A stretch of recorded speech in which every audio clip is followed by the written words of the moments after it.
for joining us on TRT World.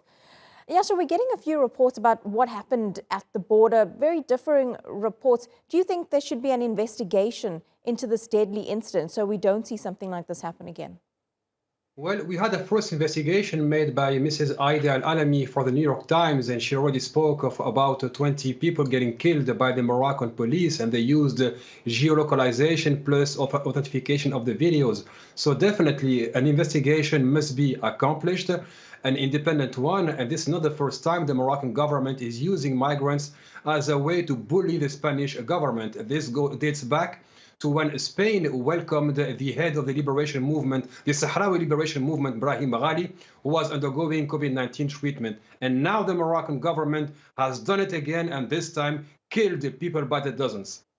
Well, Spain's Prime Minister has blamed human traffickers for this deadly incident. He also said it was, and I quote here, an attack on Spain's territorial integrity. But this type of thing, sadly, isn't new. We've seen it happen before. What now needs to be done?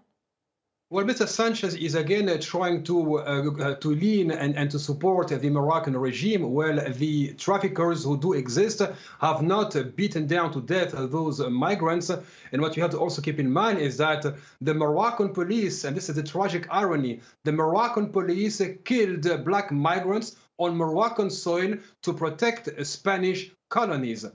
How can this make sense? So the Moroccan regime has to be held accountable, and of course the Spanish regime should refrain from encouraging such massacres against poor migrants and refugees.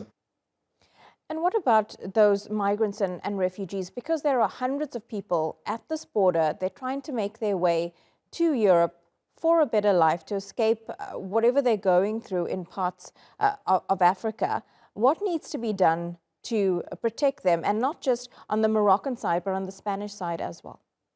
Well, it is in human nature to always migrate for better working conditions. There are millions of Moroccans across the world seeking the same better way of life. And what needs to be done is for the countries that are being drained of their youth to see the end of Western imperialism on their territory, that the economies work for the people over there. And if people do want to migrate, it should not be a crime to attempt to cross a border for a better life. We have Moroccans, Algerians, Tunisians across Europe. Why would it be acceptable for those regimes to have their own kids living abroad, but they cannot accept their neighbors from sub-Saharan Africa attempting to cross the border for a better life?